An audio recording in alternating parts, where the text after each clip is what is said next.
J'invite les participants à la table ronde numéro 1 à me rejoindre. Henri Stiller, président de l'ADBS, Valérie Peugeot, professeur affilié à Sciences Po, Jean Catan, responsable donc de la démarche CAFEIA, et Louis Roman Arciniega-Gilles, je suis désolé si je ne prononce pas très bien, docteur en droit public, pour une table ronde donc intitulée « Les données comme bien commun, promesses ou mirages ». Donc je laisse la parole à Henri Stiller. Oui, merci. Bonjour, bonjour à vous tous, à vous toutes, à vous tous. Oui, donc les données comme bien commun, promesses ou mirages. On a compris par les interventions de ce matin que le domaine des données, c'est un sujet soumis à des tensions, puisque d'une part, on a un potentiel extraordinaire. Alors, ce qu'il faut voir, c'est que effectivement, cette expansion, elle est possible grâce aux innovations technologiques qui permettent maintenant de traiter le big data. Et donc, ce qui a été aussi qui a rendu possible l'émergence des IA génératives.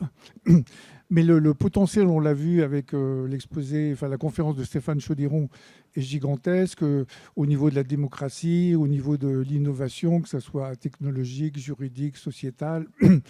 Mais par contre, il y a aussi des questions qui se posent sur la propriété des données, sur la qualité, la fiabilité, l'interopérabilité, les règles d'éthique, etc. Donc c'est un paysage qu'on peut dire accidenté, et il s'est encore complexifié depuis 2022, c'est ça, avec les IA génératives qui se servent, qui puisent dans les réservoirs de données impunément, sans limitation, sans tenir compte des équilibres, et donc qui éventuellement portent préjudice aux producteurs et diffuseurs d'informations. Donc en fait, la tendance est de peut-être à penser à la solution des communs. Et pour en débattre, nous avons... donc je vais faire la présentation de nos experts réunis autour de cette table. Une petite seconde. Voilà donc... Ah.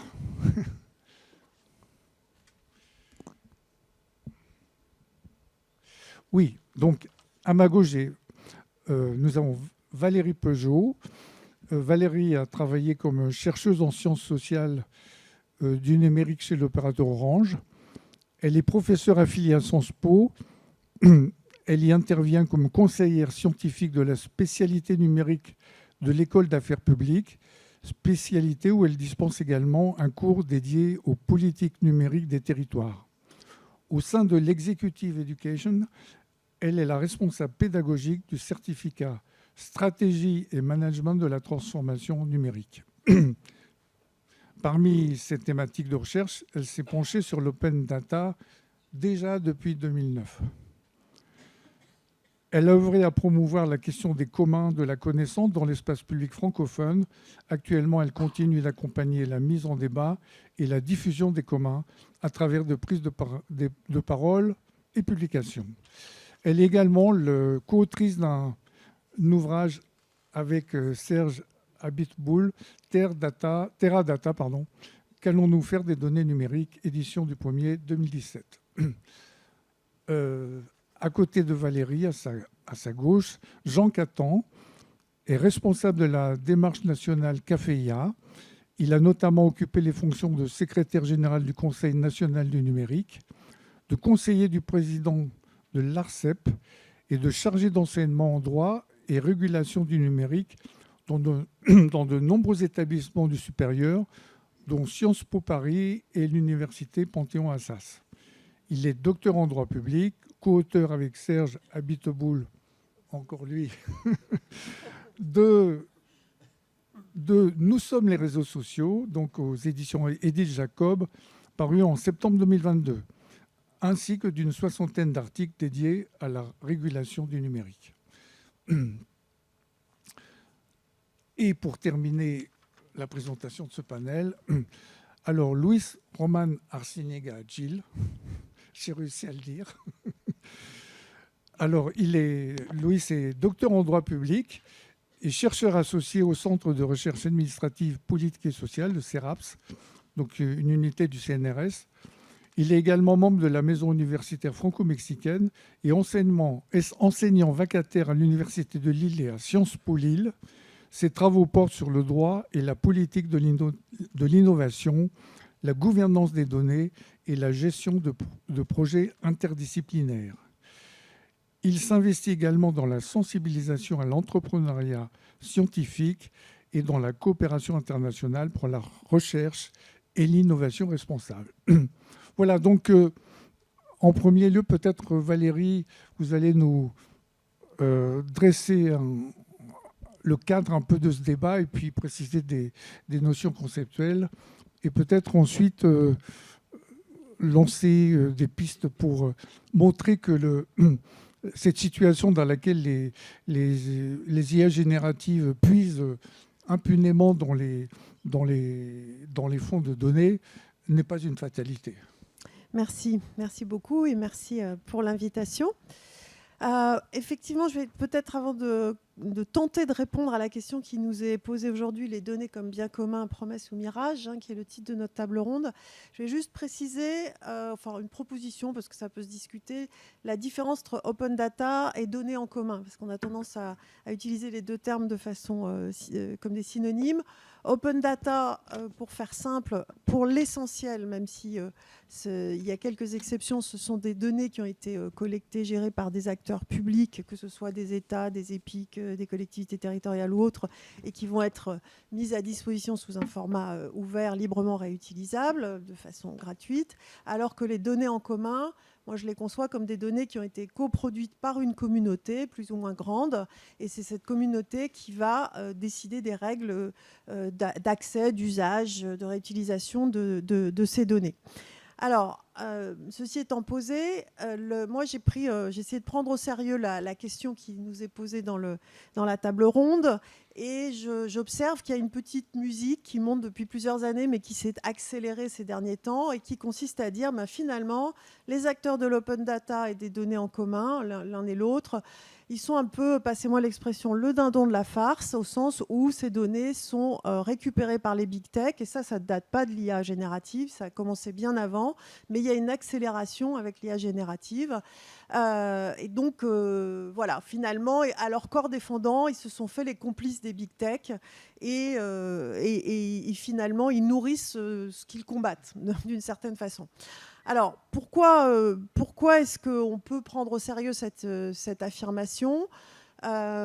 Si on regarde du côté de l'open data, que se passe-t-il ? Est-ce que la question qu'on peut se poser, c'est est-ce qu'il y a un équilibre entre ce que les acteurs privés, les big tech, tirent comme valeur ? Quand je dis valeur, ce n'est pas forcément valeur monétaire, ça peut être valeur d'usage de ces données, et une forme de contre-don qui serait fait aux auteurs, que les auteurs soient l'acteur public ou que ce soit les collectifs qui produisent de la donnée.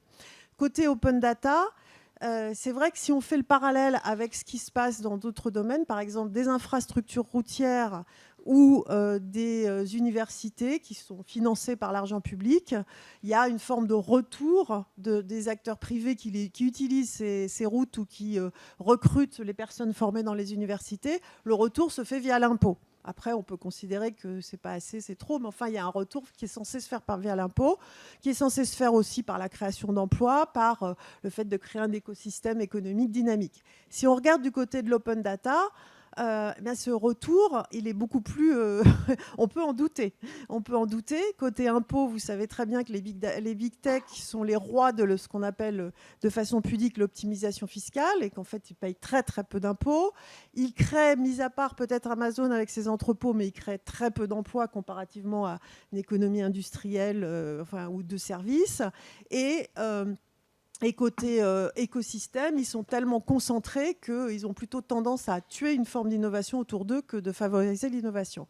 Voilà pour ce qui est de l'open data. Si on regarde du côté des données en commun, Ce qu'on observe, c'est qu'il y a effectivement toute une série d'acteurs qui réutilisent ces données en commun. Je prends pour exemple les données d'OpenStreetMap qui sont réutilisées par TomTom, qui sont réutilisées par Uber, les données de MusicBrainz, qui est aussi un commun de métadonnées sur la musique, qui est réutilisé par Spotify, Google qui utilise Wikipédia, ça vous connaissez tous, le petit panneau qui s'affiche à droite dans votre moteur de recherche avec des données Wikipédia.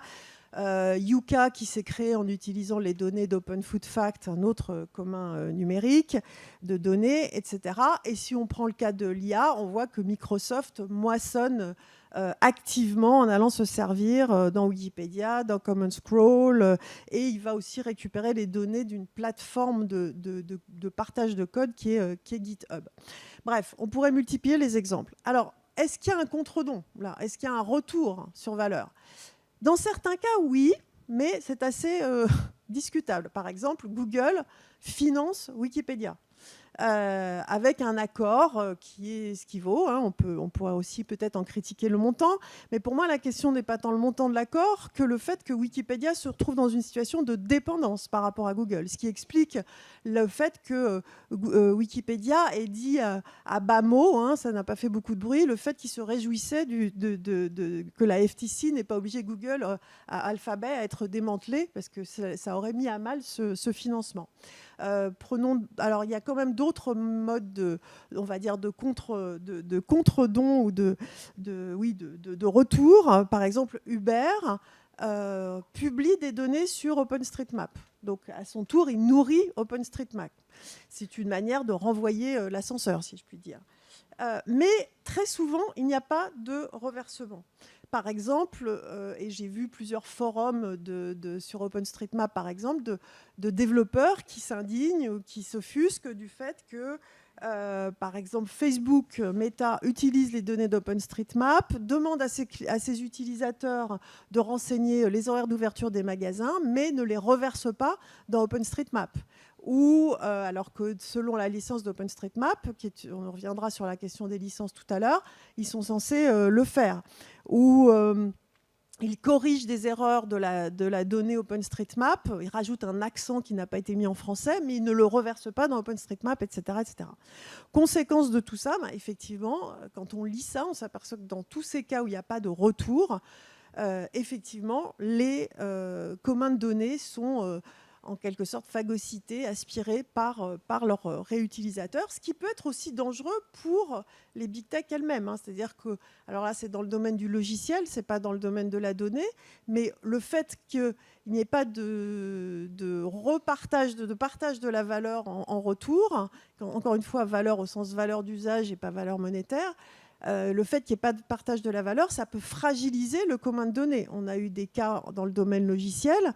Par exemple, c'était en 2012, il y a une fuite qui s'est faite, une fragilité, une vulnérabilité logicielle sur un logiciel très, très utilisé dans le monde entier qui s'appelle OpenSSL, parce que les développeurs, ils étaient 3 à développer OpenSSL, et ils n'ont pas vu la vulnérabilité, ce qui a amené les big tech à créer un consortium pour prendre en charge cet OpenSSL. Le mois dernier, en octobre, Ubuntu Unity, qui est l'operating system, si vous voulez, libre, ils sont 2 développeurs à maintenir un système opérateur. Et il y en a un qui est pris par ses études et l'autre qui a des problèmes personnels. Et ils ont fait un appel à la communauté en disant aidez-nous. Donc vous voyez, là, il y a une fragilité intrinsèque qui est liée aussi à cette absence de retour. Alors, face à cela, qu'est-ce qu'on peut faire ?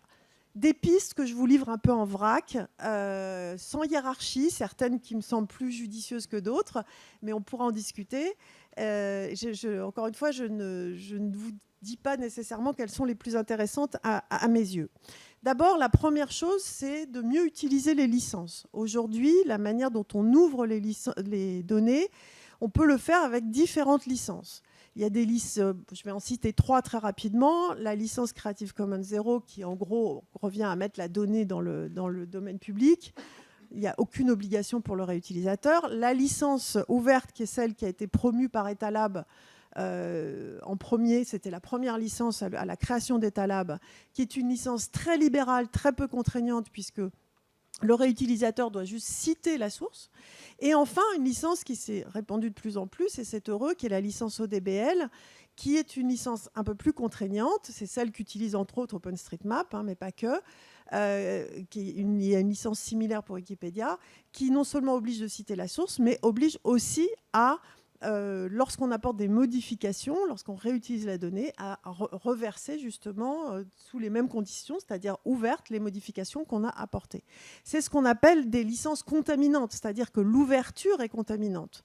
On propage ce degré d'ouverture vers les réutilisateurs. Eh bien, aujourd'hui, je considère qu'il y a un certain nombre de violations de ces licences ODBL qui ne font pas l'objet de procédures et qui devraient faire l'objet de procédures juridiques. Je pense qu'il y a un combat du droit à mener. On l'a vu un petit peu se faire dans le monde du logiciel libre. Par exemple, en 2022, il y a une entreprise du libre qui s'appelle Easter Egg qui a attaqué Orange et qui a gagné pour avoir réutilisé un logiciel qu'ils avaient conçu sans respecter la licence. Eh bien, il me semble que dans le domaine des données en commun et de l'open data quand elle est sous une licence de type ODBL, il y a une bataille juridique à mener. Ça, c'est une première piste. Une deuxième piste, alors qui est une piste qui n'est pas nouvelle, mais qui, à mon avis, est venue trop tôt, peut-être dans l'espace public, et sur laquelle il faut peut-être se pencher à nouveau, c'est d'imaginer des licences dites à réciprocité ou des licences à réutilisation par les pairs. Je vais vous donner un exemple je n'ai pas le temps de développer, mais si ça vous intéresse, on pourra le faire. Un exemple qui existe déjà, là aussi, dans le domaine logiciel. La coopérative CoopCycle, qui est l'équivalent de Deliveroo, mais en coopérative, donc dans le monde de l'ESS, a développé un outil de gestion des courses à la main des livreurs, pour éviter d'être dépendant d'un algorithme conçu aux États-Unis, etc. Et cet algorithme est en logiciel libre et peut être réutilisé à la condition qu'il soit réutilisé par un acteur à lucrativité limitée, grosso modo une association ou une coopérative. On peut aussi, troisième piste, encourager ce qu'on appelle les coopératives de données. Il en existe déjà quelques-unes, par exemple dans le domaine de la santé, Midata, qui est une coopérative suisse, ou une autre qui s'appelle Salus.coop, qui est une initiative espagnole, ou peut-être catalane d'ailleurs, dans lesquelles tout un chacun peut librement partager des données avec des finalités sur lesquelles on a le contrôle en tant que donateur de données, si je puis dire. Autre piste, on peut, et c'est des choses, on en parlait à l'instant en aparté, des choses qui se développent de plus en plus du côté des collectivités territoriales, penser des données, non pas comme les données ouvertes, c'est-à-dire Orbi et Orbi, accessibles à n'importe qui, mais plutôt des données comme ce que Ostrom appelle des biens de club, c'est-à-dire des données partagées au sein d'une communauté limitée. C'est ce que fait par exemple le Climate Data Hub qui a été initié par le Centre Val-de-Loire et qui est une coopérative de données qui associe toute une diversité d'acteurs. Et là, l'intérêt, c'est qu'on peut aussi inviter des acteurs privés à partager les données. Ce n'est pas seulement de partage entre acteurs publics, c'est inspiré des fiducies canadiennes. On peut aussi développer ce que j'appelle les partenariats publics communs, c'est-à-dire le fait que justement des acteurs publics vont soutenir des initiatives de données en commun. Par exemple, l'IGN soutient le développement de Panoramax. Panoramax, c'est l'équivalent de Google Street View, si vous voulez, en logiciel libre. Et donc là, il y a à la fois une infrastructure proposée par l'acteur public, mais en même temps une dynamique collective, une dynamique de communauté. Et enfin, on pourrait citer aussi l'exemple du ministère de l'Éducation nationale avec la fabrique des communs éducatifs qui est sur cette même logique de partenariat public commun. Deux dernières pistes, et je m'arrêterai là parce que je vois que je suis déjà en train d'exploser mon temps, pour plus spécifiquement par rapport à la problématique de l'IA. Aujourd'hui, l'IA générative, je ne parle que de l'IA générative, on ne va pas parler de l'IA en général, l'IA générative a, dans le droit européen, mais pas que d'ailleurs, la possibilité d'aller moissonner les données librement. Et il existe un opt-out, c'est-à-dire que les acteurs ont le droit de dire non, je ne veux pas que mes données soient moissonnées. Eh bien, pour toute une série d'acteurs, notamment je pense à des petits acteurs des données en commun, c'est compliqué d'effectuer ces démarches. C'est un coût, il ne faut pas croire que ce soit juste un bouton à presser.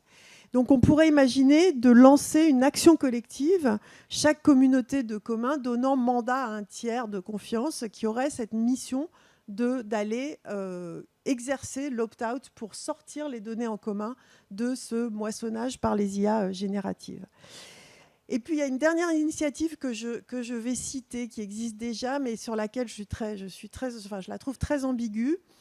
On a un certain nombre d'acteurs qui développent aujourd'hui des communs de données pour, quelque part, détourner les IA génératives des données sous protection de droits de propriété intellectuelle. Je pense par exemple à Common Corpus, qui est un acteur qui agrège des données du domaine public pour dire, ben voilà, ça va permettre... Alors l'objectif, c'est ça va permettre d'entraîner des IA génératives open source pour qu'elles n'aient pas justement à aller moissonner de la donnée ailleurs.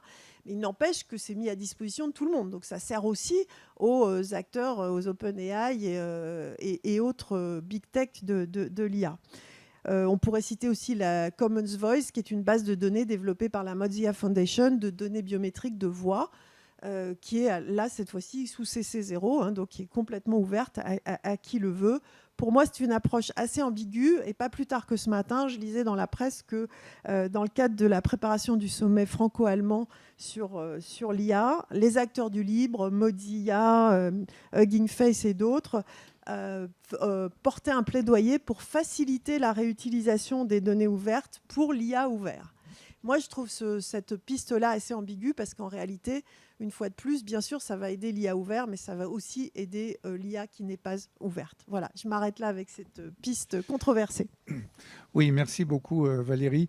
Bon, c'était vraiment très, très intéressant, beaucoup de pistes. Et je vais laisser la parole maintenant à Jean Catan pour peut-être une vision des politiques publiques sur le sujet. Merci beaucoup. Comme je crois qu'on est entre vous et la pause déjeuner, je ne vais pas être trop long, mais m'inscrire dans le sillage de ce que vient de dire Valérie pour développer un autre angle qui est celui de la régulation et défendre la thèse selon laquelle, oui, en effet, la perspective du commun est une promesse, ça c'est indubitable pour moi, mais c'est un mirage si on ne se livre pas à un exercice de régulation réel en la matière. Et donc à la conduite en réalité d'une politique publique en la matière, et si on ne fait pas du commun un objet de gouvernement.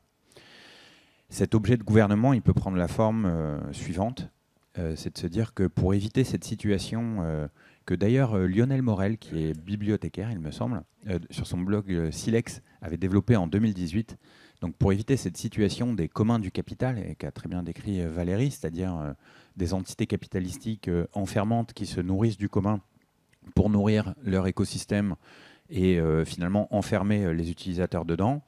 Si on veut éviter cette situation, alors il nous faut rééquilibrer les asymétries de pouvoir. Et c'est là où on rejoint énormément les deux premières interventions. Et on se rend bien compte qu'en réalité, ce qu'il nous faut administrer, mais en réalité réguler, c'est des asymétries de pouvoir très très fortes entre des communs et des citadelles, si vous voulez. Et c'est là qu'intervient la régulation économique en réalité. C'est ça le but de la régulation économique. C'est symétriser des relations asymétriques. Donc comment est-ce qu'on s'y prend ? Eh bien, aussi paradoxal que cela puisse paraître, pour nourrir une économie libérale, eh bien, il y a un moment où vous devez passer par la régulation tarifaire. Et si vous voulez vous assurer qu'à un moment donné, l'entreprise capitalistique n'abuse pas du commun, ben à ce moment-là, il y a un mode de régulation qui existe et qu'on pratique pour la libéralisation des marchés, hein, aussi paradoxal que cela puisse paraître, c'est la régulation tarifaire. C'est-à-dire que telle entité n'a pas le droit d'accéder à telle ressource en deçà de tel montant. Voilà, tout simplement. Et ça, on sait le faire en réalité. On le fait depuis les années 90 dans les télécoms. Et il n'y a aucun problème là-dessus. Et il s'agit évidemment d'intervenir sur la liberté d'entreprendre, la liberté d'innover. Oui, mais c'est dans l'intérêt général. Et ça, les juges n'ont aucun problème avec ça. C'est nous qui nous mettons des petites barrières mentales et qui pensons que la liberté viendra de la liberté de certains acteurs. Mais en réalité, pas du tout. Et donc, on se retrouve dans un système où finalement, on peut penser la redistribution par la définition des modes d'accès à des ressources. Et donc, ça veut dire aussi, en parallèle, et c'est ce qui fait qu'on parle pardon pour le jargon, mais de régulation technico-économique, c'est qu'il y a un pendant économique et qu'il y a un pendant technique. C'est qu'il nous faut aussi administrer les conditions techniques d'accès. Et donc administrer, par exemple, les conditions d'accès à ce que l'on appelle les API, Application Programming Interface, et de se dire que finalement, l'API de Twitter, elle ne doit pas être définie dans ses modalités d'accès par Elon Musk. Il y a des modalités d'accès aux ressources de Twitter qui doivent être déterminées par des entités qui représentent l'intérêt général et qui ne sont pas à la main de l'entité, aussi paradoxal là encore que ça puisse paraître, de celui qui contrôle cette ressource-là. Non, ce sont des choses qui doivent appartenir au champ de la régulation. Et donc, une fois qu'on a pensé cette administration, il faut bien le dire, hein, par l'angle de la régulation des conditions d'accès à une ressource, on peut peut-être percevoir une mode de nourriture des communs qui ne soit pas dépendante de la seule bonne volonté et des week-ends des contributeurs. On peut aussi penser, si on n'arrive pas à taxer les GAFA, eh bien que peut-être ceux-ci peuvent avoir un investissement humain fléché, et d'ailleurs ils le font, et c'est d'ailleurs un des problèmes décrits déjà depuis très longtemps par Lionel Morel notamment, et par plein d'autres depuis, qui est de dire en fait c'est une très forte production du commun, du logiciel, etc., qui vient de chez les GAFA. Le problème est que ce n'est pas quelque chose que l'on régit ensemble, disons, et qu'il y a des priorités ou des intérêts qui peuvent être placés ou ici ou là. En Allemagne, vous avez une agence qui a été montée qui s'appelle la Sovereign Tech Agency et qui vient flécher les briques de logiciels libres critiques, comme celle qu'évoquait Valérie, et qui méritent un investissement particulier.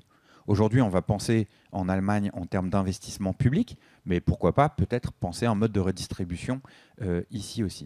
Bref, nous avons plein de modes de gouvernement du commun qui peuvent aller jusqu'à des questions bien plus politiques comme instaurer des formes de journées contributives. Ce serait peut-être intéressant de se dire que peut-être une journée par mois, certains fonctionnaires comme moi, finalement, c'est pas très grave si on n'est pas en train de gérer nos mails une journée par mois et qu'on contribue au commun. Franchement, c'est pas très très grave et au contraire, peut-être qu'on en tirera tous quelque chose d'intéressant. Maintenant, pour penser le commun comme un objet et un mode de gouvernement, on en est très loin, c'est sûr. Et je pense, malheureusement ou heureusement, on n'y est pas encore, mais qu'on n'a pas encore eu le déclencheur catastrophique qui fait qu'on a besoin de penser une bascule de gouvernement qui est, comme on se le disait en effet en préparation, une vraie révolution au sens littéral du terme. C'est-à-dire que jusque-là, l'impériosité du commun ne s'est pas faite sentir. Ce qui fait que depuis les années 80-90, on peut parler de ce sujet dans une bulle sans que ça perce du tout. Et peut-être on va avoir quelques percées ici ou là, mais finalement, on n'en fait pas encore un objet de gouvernement parce qu'on n'en est pas à ce niveau de révolution au sens littéral du terme. Je ne le mets pas du tout au sens d'ambition partisane ou quoi que ce soit, mais on n'en est pas encore là dans notre évolution sociétale. Mais il est intéressant de penser cet archipel de solutions qui pourrait mettre en place demain un commun. Et juste pour un dernier mot, puisqu'on est ici, donc, je crois, dans des sanctuaires des bibliothèques françaises, si je ne me trompe pas, et de l'accès à l'information, d'accès à la documentation, et de se dire, mais en fait, vous êtes des administrateurs aussi de ce commun, finalement, qui est cette ressource, cette information partagée, mise à disposition du plus grand nombre. Et c'est vrai qu'avec le parallèle américain, qui peut peut-être énerver quelques personnes ici, et je ne sais pas exactement où je mets les pieds, mais je serais très heureux justement de savoir ce que vous en pensez. Et c'est ce qu'on se disait aussi en préparation, mais ça n'engage que moi, mais c'est de se dire, aux États-Unis, on a une association qui s'appelle l'ACLU, et qui a été une grosse association quand même de défense de la liberté d'expression, justement face à ces tendances monopolistiques et autres, ou de contrôle sur l'information de certaines entités privées. Et on pourrait se demander si finalement, le monde de la bibliothèque française n'est pas titulaire d'un droit à agir, comme l'évoquait Valérie tout à l'heure, et de se dire, est-ce que là, il n'y a pas un intérêt, une qualité à agir pour défendre ce pan-là ou ce pan-ci de la connaissance qui a été outrageusement exploité par des IA génératives aujourd'hui. Wikipédia se pose la question, on en discute avec eux. Moi, je commence à m'attaquer un petit peu plus fortement au cas de LinkedIn, puisque en réalité, il y a un énorme problème. C'est que ce n'est pas seulement GitHub que Microsoft exploite, c'est toutes les IA génératives qui sont sur le Azure Cloud Service, et finalement que vos posts LinkedIn viennent nourrir. Donc là, moi, je commence à penser un petit peu l'idée que aujourd'hui, et même malgré l'opt-out que vous avez pu faire le 3 novembre, C'est-à-dire qu'il y a d'autres IA que les IA génératrices de contenu chez LinkedIn qui sont alimentées par nos posts. Et donc, moi, on a demandé personnellement avec d'autres à faire notre droit d'opposition, ce qui nous a été refusé par LinkedIn. Et donc là, je pense en effet poursuivre et m'inscrire dans le sillage, encore une fois, de Valérie, qui a vraiment un cas. Il y a vraiment des cas à mener. Donc, en attendant le grand soir, qui n'arrivera peut-être heureusement ou pas, je ne sais pas, c'est pas à moi de juger, jamais, en effet, je m'inscris dans la poursuite du propos de Valérie pour dire qu'il y a de très nombreuses actions à mener, qu'on est nombreux à vouloir mener ces actions, que potentiellement vous avez un intérêt à agir qui est très fort, et je me dis qu'il y a probablement une cause commune à mener pour l'avenir. Oui, merci beaucoup Jean Caltan. Donc en fait, les deux exposés nous montrent que finalement, il n'y a peut-être pas une fatalité, que nous avons des perspectives pour nous sortir des tensions évoquées au début. Alors Louis va peut-être nous présenter justement un point de vue plus juridique et montrer comment il serait possible d'envisager un cadre juridique pour répondre aux propositions de Valérie et Jean. Merci Henri. Et, je vais présenter un point de vue juridique parce que je fais une thèse en droit public. Même mon parcours il est mixte, en droit économique. Je suis plutôt un juriste bizarre, on va dire. Et certainement, je pense qu'il y a un grand souci au niveau de la terminologie. Et à présent, le droit ne définit pas ce que ça veut dire en commun. Et je pense que ça pose certains problèmes parce que on a des confusions au niveau du public. On le voit assez souvent quand on ne sait pas définir si l'open data, ça fait partie des communs, si tout ce qui est de l'ouverture, ça fait partie de commun ou pas.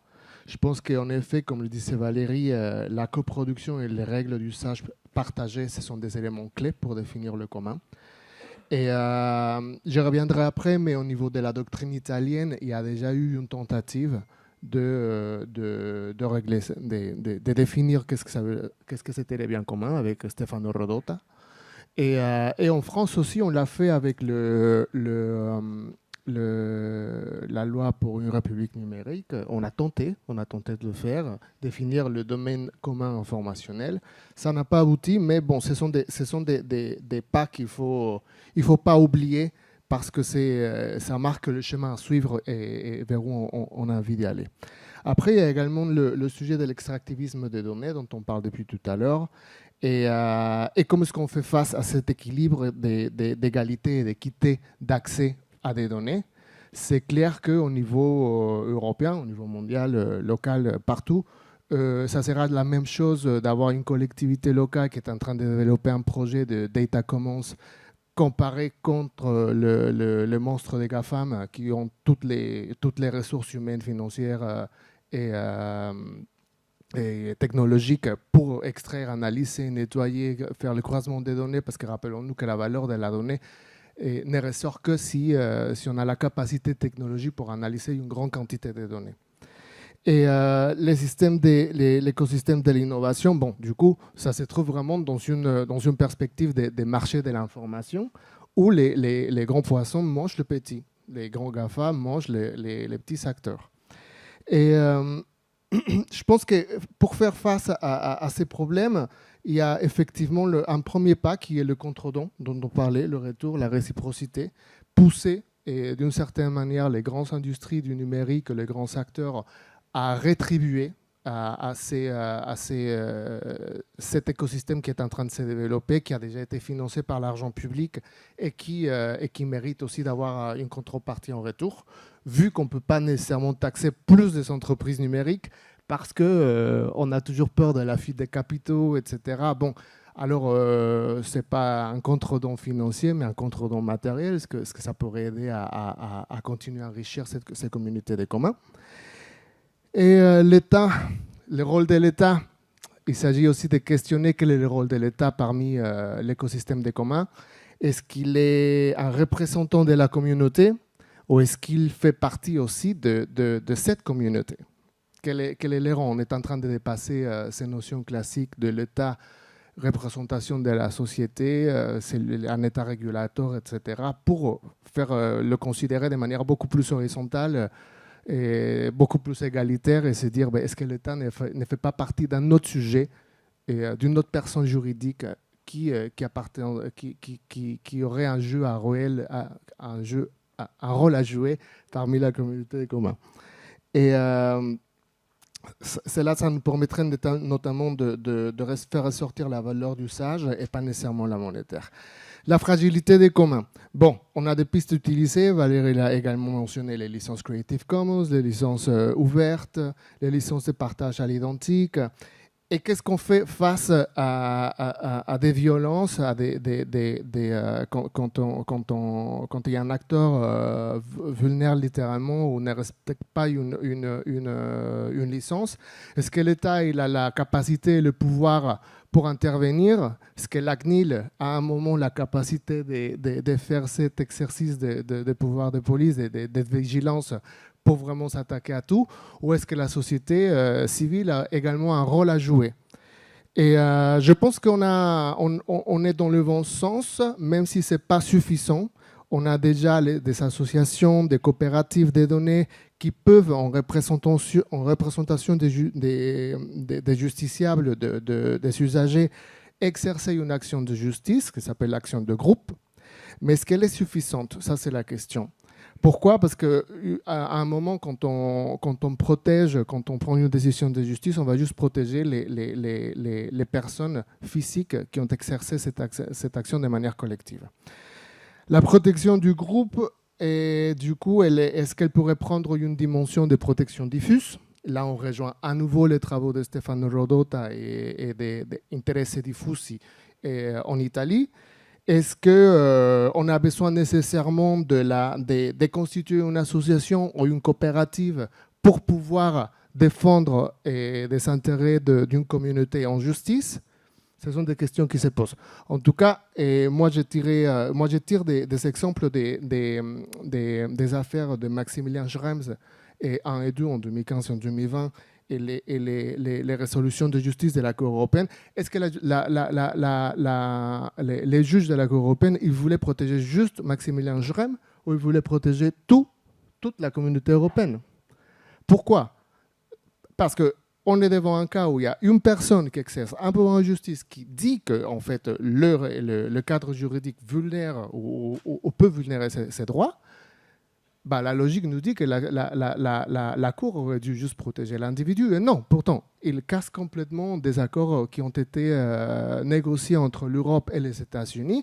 Et du coup, on se pose la question, est-ce qu'il a voulu protéger Maximilian Schrems ou est-ce qu'il a voulu protéger le cadre juridique qui protège une communauté d'usagers et on revient à nouveau, on rejoint la notion de Stefano Rodota qui nous dit que les biens communs ont un lien avec les droits fondamentaux.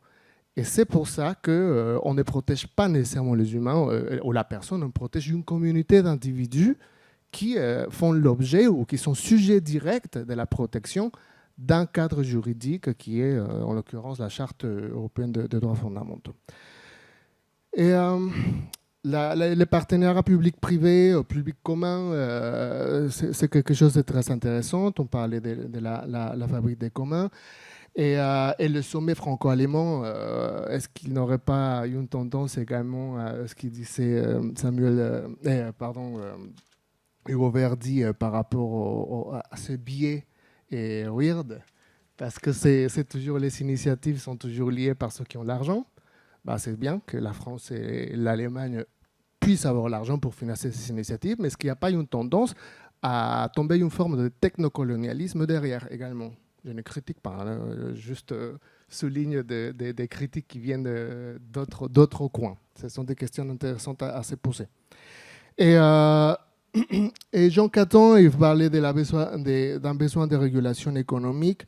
Et c'est clair qu'on est dans ce sens-là. Et on a tout un écosystème déjà, tout un ensemble de régulations, RGPD, Data Governance Act, Data Act, AI Act, qui commencent à se développer, qui rendent de plus en plus complexes et tous les enjeux qui sont derrière. Mais définitivement, ça va dans le bon sens, à mon avis, c'est-à-dire qu'il faut s'attaquer aux enjeux de souveraineté dont on parlait ce matin. Il faut s'attaquer au niveau des infrastructures, au niveau européen, avoir des clouds européens, avoir des data centers européens, même si derrière à tous ces enjeux environnementaux, principalement, sociétaux.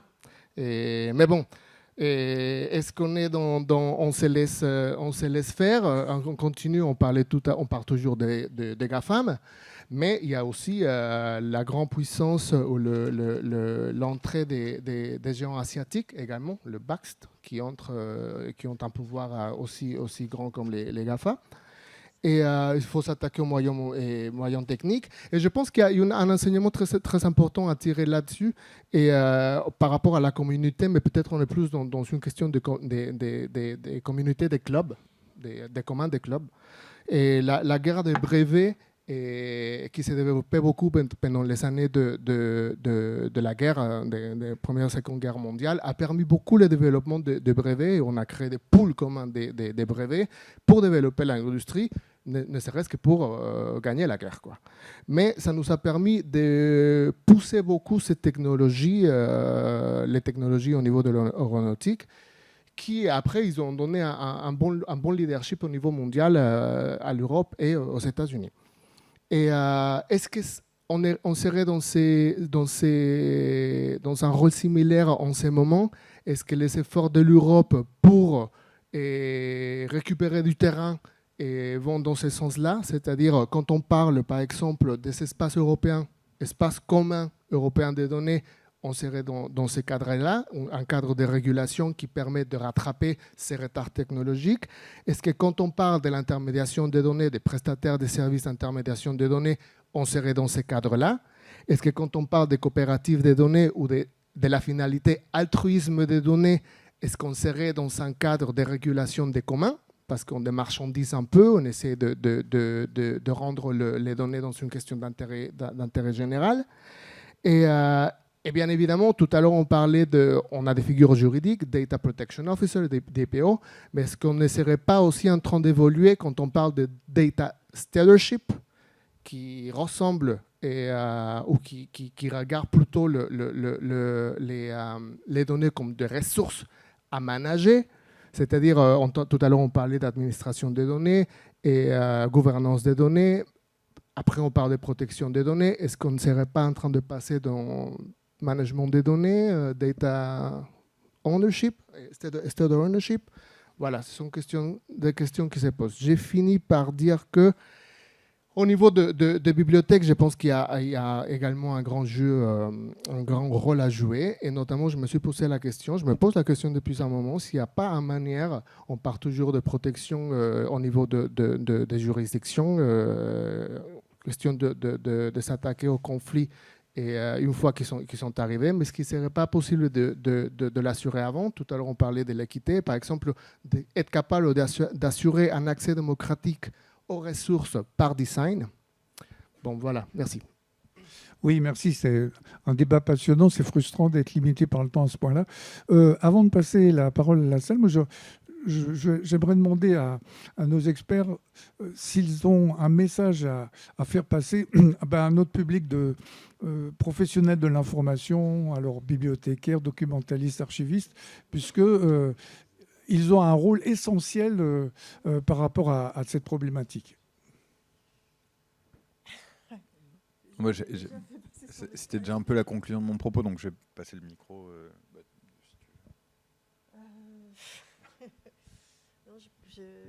J'ai pas pensé de recommandations spécifiques pour le monde de la bibliothèque. Je pense qu'il y a effectivement, comme le disait Jean, on a un modèle très inspirant d'un certain nombre de bibliothèques aux États-Unis, mais pas que. Je pense historiquement des bibliothèques des pays nordiques qui ont vraiment joué un rôle très politique. Je pense à des Norvégiens avec qui j'ai beaucoup échangé, mais vous connaissez ça bien mieux que moi, donc je risque de dire des bêtises, mais voilà, des bibliothèques qui s'engagent vraiment dans un front de résistance par rapport à un moment où ça a été dit largement pendant les deux propos introductifs, c'est-à-dire ce moment de bascule dans lequel on se trouve, où on voit que des enjeux économiques qui ont toujours été empreints d'enjeux politiques, mais là aujourd'hui il y a des liaisons dangereuses qui s'accélèrent, et puisqu'on est en train de faire basculer la technologie et l'économie de façon radicale dans du politique, je pense qu'on a besoin d'unir les fronts, et les bibliothèques font partie des acteurs essentiels, à mes yeux, qui peuvent participer de ce front de résistance pour que la connaissance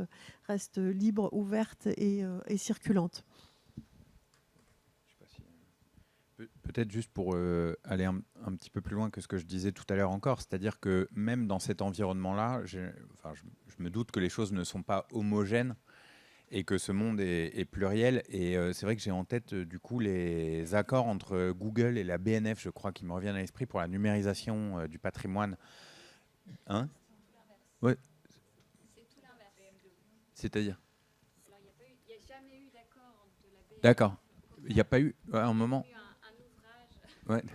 Non, mais allez-y, justement, c'est bien comme ça on nous fera ça. Pardonnez-moi, non, il n'y a jamais eu d'accord entre la BNF et Google. Au contraire, vous avez ce texte un petit peu fondateur, justement, de la stratégie de la BNF, rédigé à l'époque par son président Jean-Noël Jeannet, qui était vraiment la réponse comme ça.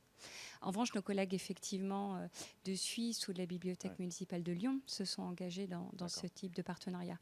Mais j'ai la chance de participer cet après-midi à une des tables rondes. J'y reviendrai bien volontiers. Et sur la réponse qu'actuellement nous trouvons progressivement à la BNF, effectivement, pour faire face à ces questions et maintenir en même temps des communs. Voilà. Merci beaucoup parce que justement, c'est voilà. Et donc oui, c'était avec les 1000 plaisir. précautions d'usage en la matière, mais c'est vrai que dans ce secteur-là, que je ne connais pas, mais peut-être se rejouer ce que l'on voit se jouer dans le monde de la presse, dans le monde de l'audiovisuel, où certains acteurs font cavalier seul. C'était un peu le sens de mon propos. Et c'est vrai que dans les secteurs, disons, concernés, à chaque fois, on se rend compte que c'est un peu les deux numéros 1 qui s'associent entre eux, si vous voulez. C'est-à-dire le monde qui arrive à faire cavalier seul avec OpenAI, la FPE avec Mistral. Tout d'un coup, on a la SACD qui se dit non, moi je peux faire des accords bilatéraux, etc. Et en fait, cette année qui se dit c'est un petit peu compliqué en réalité.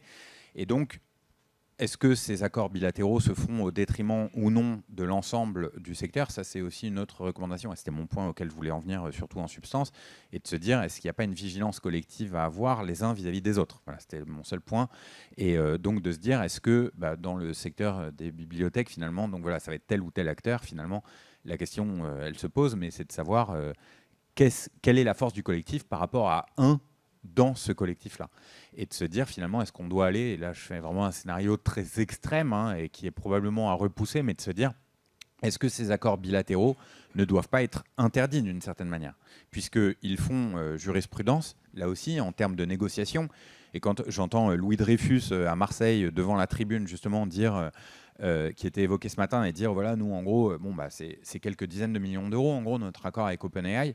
Quand on voit, et là encore probablement je me trompe aussi, donc c'est vraiment sous la vigilance des acteurs, mais quand on voit des acteurs comme le New York Times ou autres qui revendiquent plutôt des milliards devant des tribunaux, on peut se dire que peut-être justement cette asymétrie de l'information entre les acteurs mérite d'être combattue par un régulateur qui a accès à l'information et à un mode d'évaluation économique de la valeur de la donnée.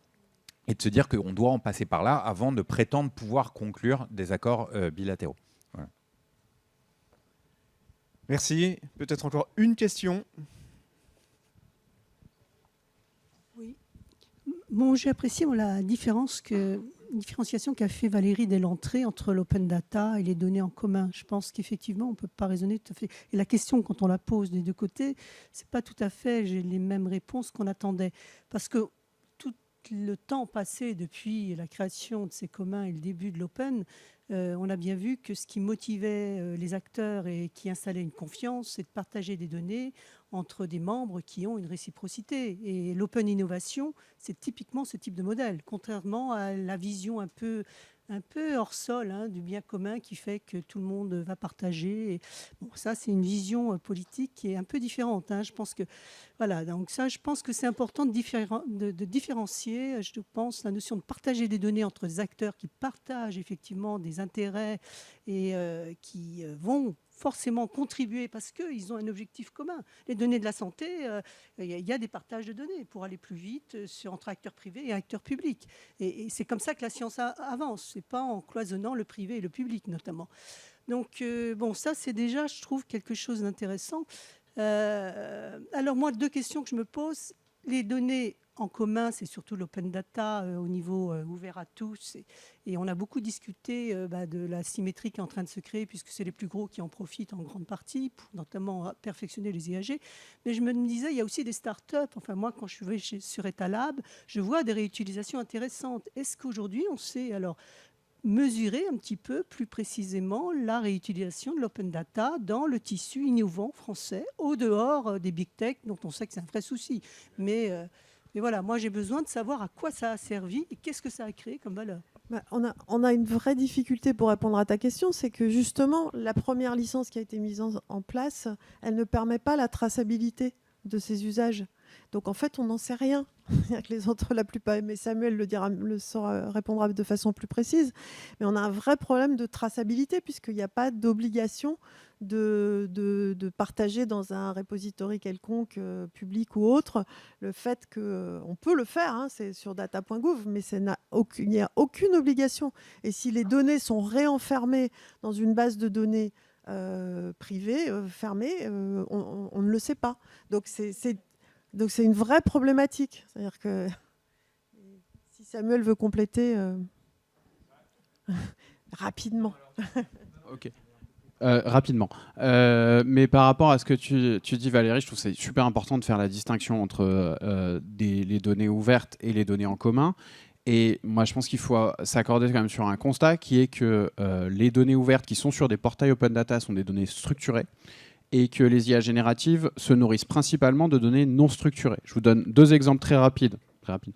J'ai fait une requête dans Claude, qui est l'IA que j'utilise, avec tous ses défauts. Je lui ai demandé, liste-moi des subventions de la métropole du Grand Lyon. Il est incapable d'aller chercher sur Data Grand Lyon, sauf si je lui pointe l'URL ou que je lui upload le jeu de données. Je lui demande, liste-moi les marchés publics obtenus par Data Activist. Il va regarder sur un site web, parce qu'il ne va pas regarder dans la base des DECP, des données essentielles de la commande publique. En fait, ils se nourrissent principalement de données non structurées. Et à mon avis, le sujet, il est sur cet aspect-là, qui est complètement un angle mort des politiques d'open data depuis le début, qui est, qu'est-ce qu'on fait de la base de données des délibérations? J'en parlerai ce soir, il y a plein d'acteurs qui les utilisent, qui en tirent des profits. Et ce que tu disais sur la licence, tirer profit des licences, par exemple sur les délibérations, si on mettait des licences au DBL sur les portails de délibération, ça ouvrirait plein de choses. Et il y a une base de données structurée qui est par contre extrêmement utilisée, qui là est une base de données en commun et ça pose plein de questions, c'est Wikidata. Donc voilà. Merci, je suis désolé, on va arrêter là. Mais merci beaucoup pour cette table ronde très, très stimulante.